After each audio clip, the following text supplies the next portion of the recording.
Oke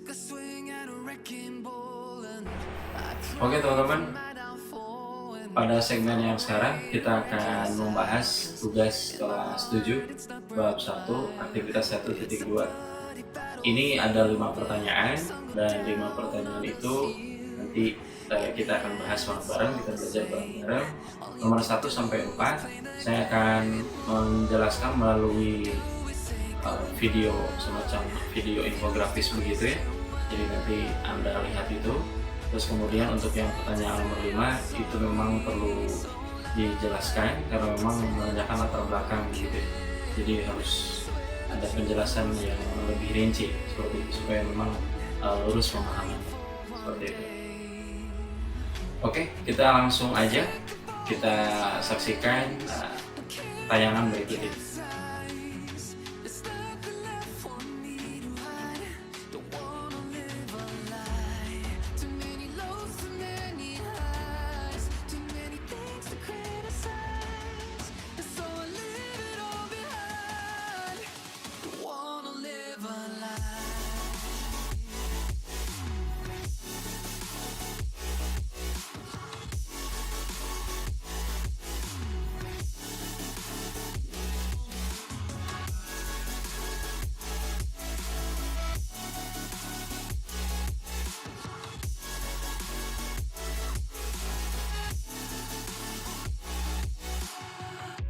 Kept spitting at my feet and forced me down a dead-end street when all I had went up in flames, burning only dark remains. I cover up every part of my skin, oh, 'cause I don't like the person within, oh, I know I'm the one to blame. All I can do is take the shame, oh, do is say goodbye, refuse to question why. I'm too sad to say I'm sorry, so lie and pretend that you're okay. Swear that you will stay. Keep trying for one day. Whoa, I'm sick of all these lies. Don't care if I capsize. There's nothing left for me to hide. Don't wanna live a lie. Too many lows, too many highs. Too many things to criticize. So I leave it all behind. Don't wanna live a lie.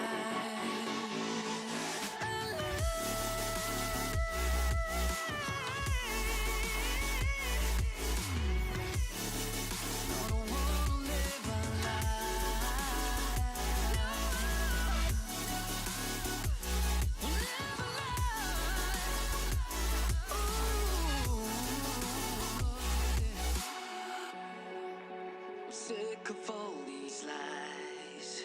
Don't care if I capsize. Oh no.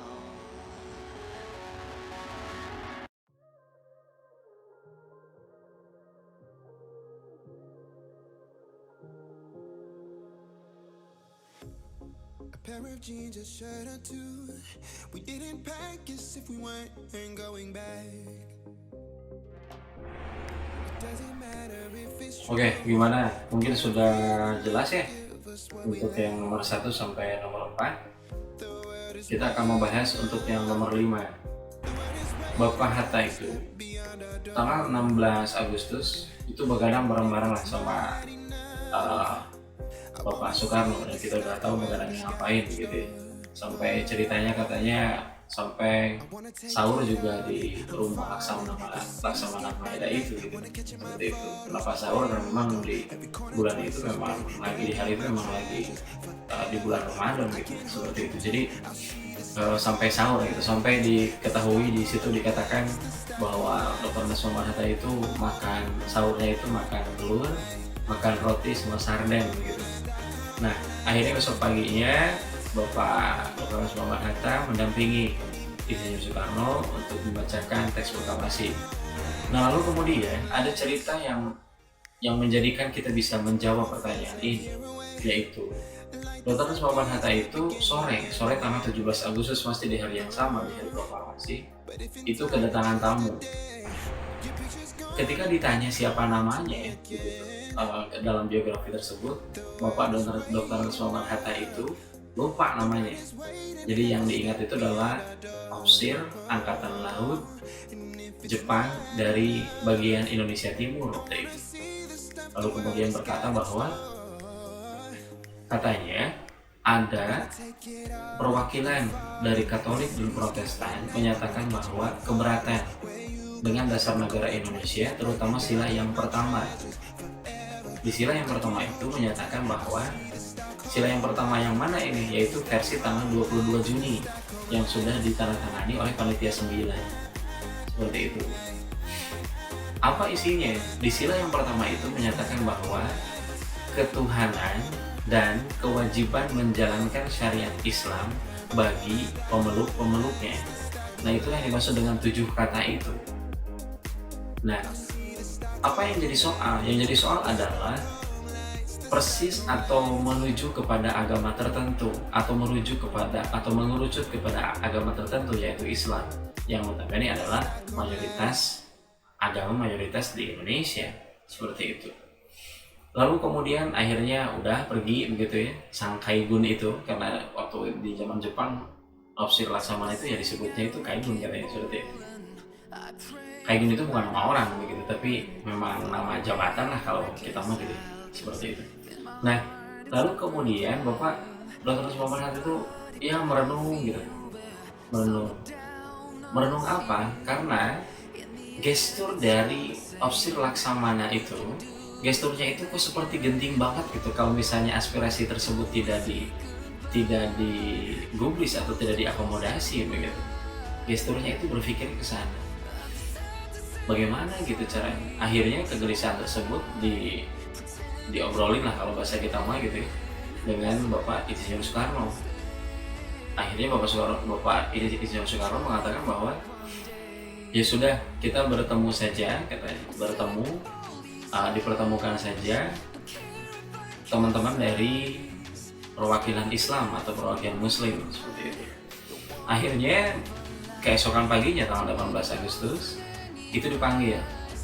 Ini diambil dari buku memoarnya Kasman Singo di Mejo, maaf. Bapak Kasman ini dipanggil oleh Insinyur Soekarno, dalam ceritanya seperti itu. Kemudian ketika datang ke sana ternyata Insinyur Soekarno tidak ada. Beliau malah disuruh untuk menghadap Bapak Dr. Andes Muhammad Hatta. Ketika menjelang sidang, karena waktu itu hari itu mau sidang, itu sidang KPKI gitu. Nah, ini mau sidang, lalu beliau Dr. Andes Muhammad Hatta itu memanggil 4 orang. Siapa saja? Salah satunya adalah Kasman Singo di Mejo itu. Terus kemudian yang kedua adalah Ki Bagus Hadikusumo. Kemudian yang ketiga Teku Muhammad Hasan. Terus kemudian yang keempat adalah Wahid Hasyim. Kenapa berempat ini yang dipanggil? Karena berempat ini adalah merupakan perwakilan organisasi Muslim terbesar waktu itu.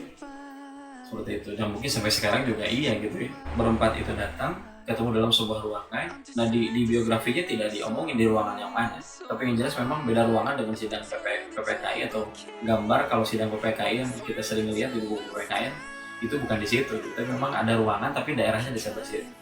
Lalu kemudian ngomongin apa? Ngomonginnya sederhana, yaitu apa yang diomongin oleh sang Kaigun itu diomongin di sana. Dan akhirnya sekitar 15 menit rapat. Bagi saya 15 menit itu bagi saya itu disebutnya adalah rapat persatuan begitu. Bagi saya, karena menurut saya genting banget gitu. Nah, 15 menit itu akhirnya diputuskan apaan? Yaitu diputuskan untuk menghapus 7 kata itu. Terus kemudian setelah dihapus, sepakat untuk dihapus, lalu kemudian beliau berlima ini bersama dengan Dr. Muhammad Hatta itu langsung datang ke tempat sidang PPKI. Nah, ketika di tempat sidang PPKI itu diomonginlah atau diungkapkanlah atau diusulkanlah, jadi banyak revisi di sana sini dan sebagainya tentang besar negara, pembukaan dan sebagainya seperti itu. Lalu kemudian salah satu revisi itu adalah revisi yang 7 kata itu. Dan pas waktu sidang itu tidak ada protes dari manapun. Terutama yang dari Islam, apakah ada protes dengan penghapusan itu atau tidak, dan ternyata tidak, dalam catatan sejarah seperti itu.